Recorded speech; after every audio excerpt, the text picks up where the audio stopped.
10만 도민의 삶과 직결된 이 중대한 재정 상황이 도 본청 또는 공공기관 이런 공직사회 내부에서조차 제대로 실상이 공유되지 않았고 그 심각성마저 충분히 인지하지 못하고 있다는 사실입니다. 상황을 제대로 직시하지 못한다면 어떻게 해법을 찾을 수가 있겠습니까? 존경하는 도민 여러분, 이 위기는 결코 일시적 위기가 아닙니다. 경기도는 당장 무려 7,700억 원 규모의 감액 추경을 해야 하는 실정입니다. 예산 담당 부서의 내부 보고에 따르면 내년이 된다고 해서 상황이 저절로 나아지는 것도 아니라는 것입니다. 오히려 세입은 줄고 의무 지출은 늘어나서 재정 여건은 더욱 악화될 가능성이 있다는 말입니다. 하지만 분명한 것은 지금 아무것도 하지 않는다면 불과 2, 3년 뒤에는 기존 채무를 갚기 위해서 또다시 지방채를 발행해야 하는 악순환에 빠질 수 있다는 사실입니다.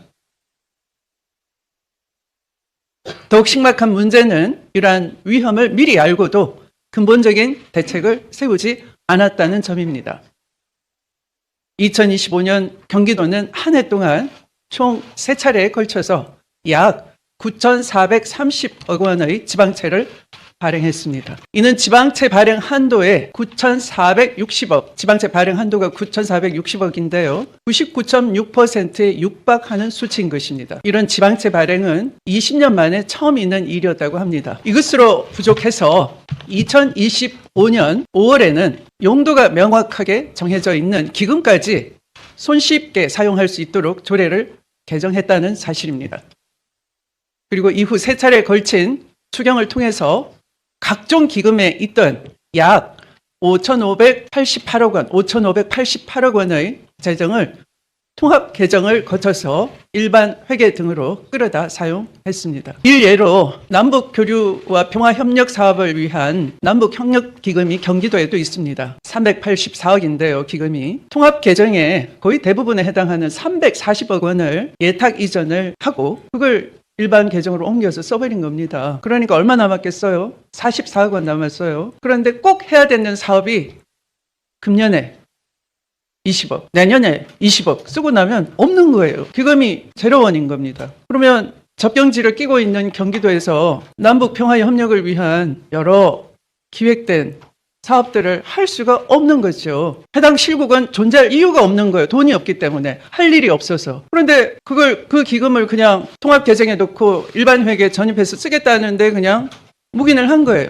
있을 수 있는 얘기입니까 이게? 도지사의 보조기관으로 각 실국이 있는 것은 민주적 행정 원리에 따라서 제동을 걸라고 있는 거예요. 도지사 한 사람이 마음대로 끌고 간다고 다 되는 게 아닙니다. 도의회가 막 예산 늘리라고 해서 갈 수 있는 게 아닙니다. 집행부의 전문성이 있어요. 각 실국에 고유 업무가 있어요. 제동을 걸어야 되는 것이죠. 그렇게 안 하고 함께 다 그 기금을 다 털어 쓰는데 동의를 한 것이죠. 이건 한 예로 든 것이죠. 고유 사업 목적이 있는 각 기금이 아까 말씀드린 대로 5,588억 원이 그런 식으로 통합 개정을 통해서 집행이 됐다는 거예요. 통합 개정은 뭡니까? 통합 안정화 개정이라는 것은 비상금고에 해당되는 겁니다. 미리 취득세 등이 많이 거쳤을 때 통합 안정화 기금에 모아두고 정말 비상시에 쓰라는 것이죠. 비상한 목적을 위해서. 일반 계정에 그렇게 일반 예산 지출로 쓰라는 돈이 아닌 거예요. 그래서 기금도 다 고갈이 돼버린 겁니다.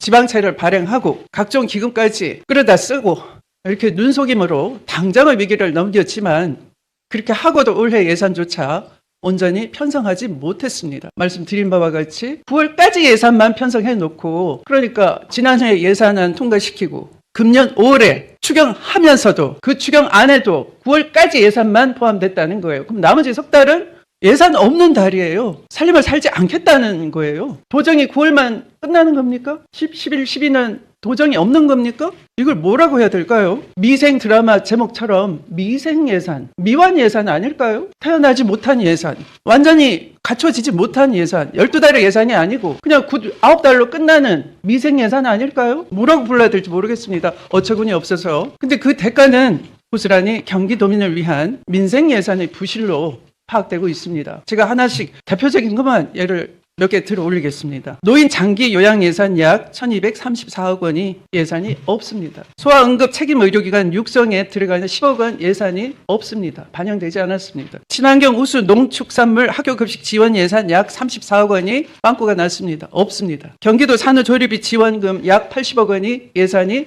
반영이 되지 않았습니다. 도교육청 유초 중고등학교 급식비 지원 약 584억 원이 예산이 반영되지 않은 채 있습니다.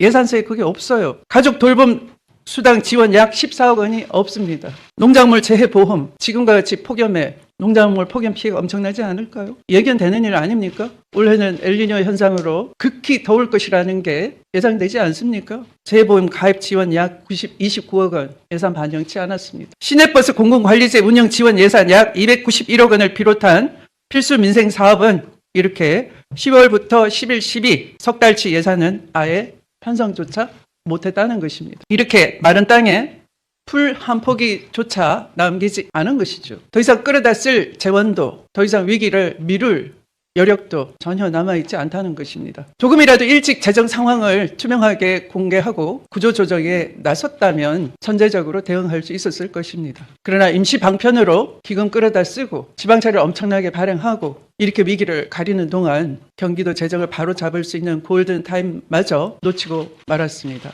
존경하는 경기도민 여러분, 시간이 흐른다고 경기도 재정 상황이 저절로 좋아지지는 않습니다. 지금의 세입과 세출 구조를 이대로 방치한다면 재정위기는 해마다 깊어질 수밖에 없습니다. 경기도의 전체 예산 약 41조 7천억입니다. 도가 정책적 판단에 따라서 자체적으로 활용할 수 있는 재원은 그중에서 10분의 1도 안 되는 약 3조 5천억 원에 불과합니다. 나머지 대부분은 복지사업, 국비 매칭사업, 시군에 주는 조정교부금처럼 사용처가 정해져 있고 부담 규모가 이미 법으로 정해져 있는 돈들입니다. 많은 분들께서 우리 경기도가 서울과 마찬가지로 재정 여력이 충분한 지방자치단체 아니냐 이렇게 쉽게 생각합니다. 그러나 서울과 경기도는 세입 구조부터 근본적으로 다릅니다. 서울시는 개인과 법인의 지방소득세 등 비교적 안정적인 세입을 가지고 있습니다. 그런 반면에 우리 경기도는 지방소득세가 없습니다.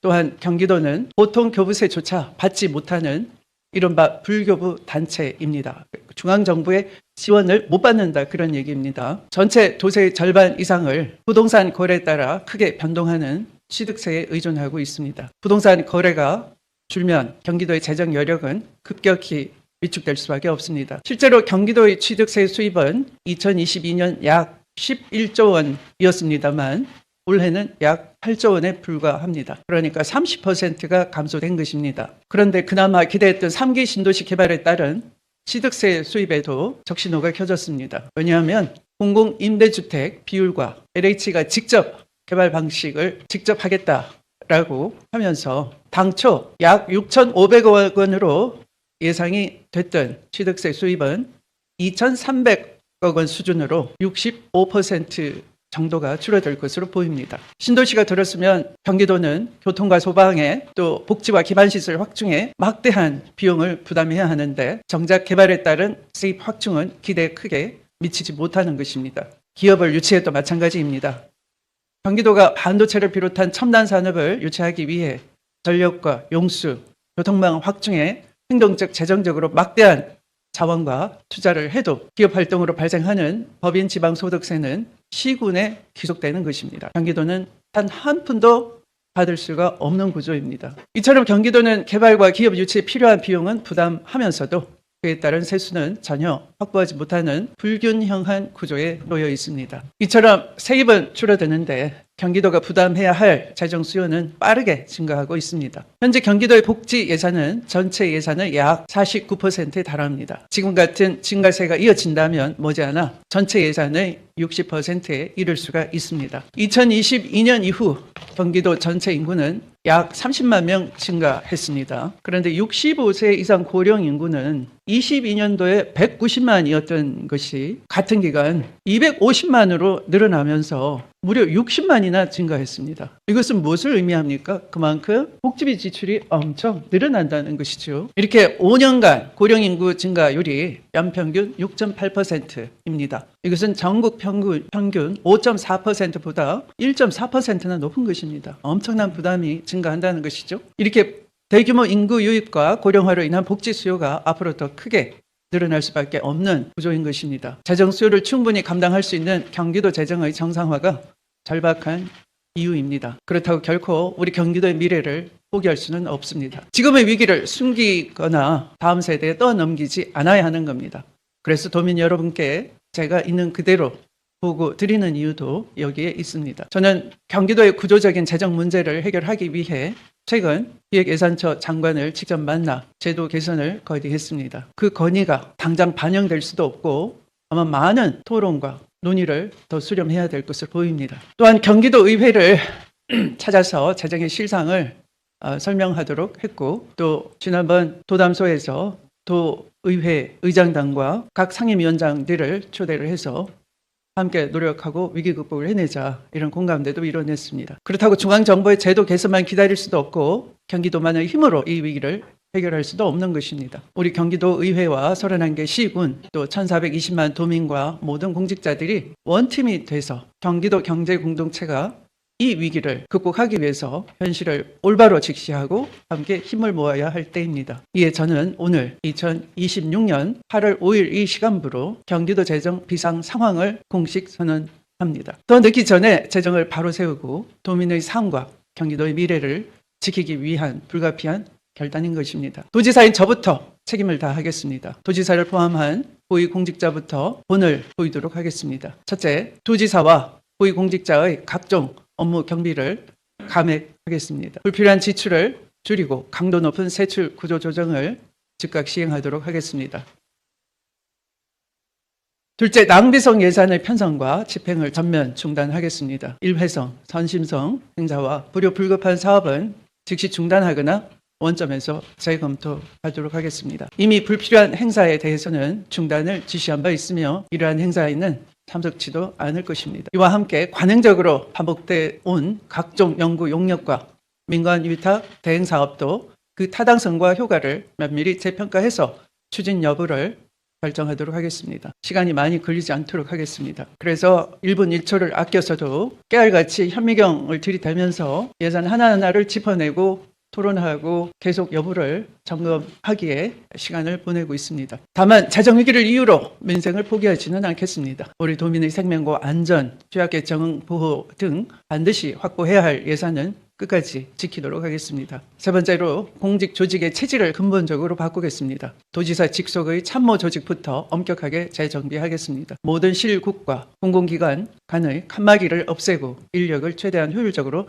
재배치하겠습니다. 사업의 필요성과 성과, 중복 여부를 원점에서 점검하도록 하겠습니다. 넷째로 우리 경기도의 세입 구조를 정상화하기 위한 제도 개혁에도 나서겠습니다. 재정 지출을 줄이는 것만으로는 위기를 근본적으로 해결할 수는 없습니다. 취득세 중심의 불안정한 세입 구조에서 벗어나 경기도의 위상과 역할, 그리고 재정 부담에 걸맞는 세입을 안정적으로 확보해야 합니다. 지방소비세 확충과 기업 유치에 따른 세수의 합리적 배분, 국고보조 사업과 과도한 지방비 부담 개선을 국회와 정부에 강력히 요구하겠습니다. 존경하는 도민 여러분, 지금 경기도정은 지방자치의 존립과 경기도의 미래가 걸린 중차대한 갈림길에 서 있습니다. 재정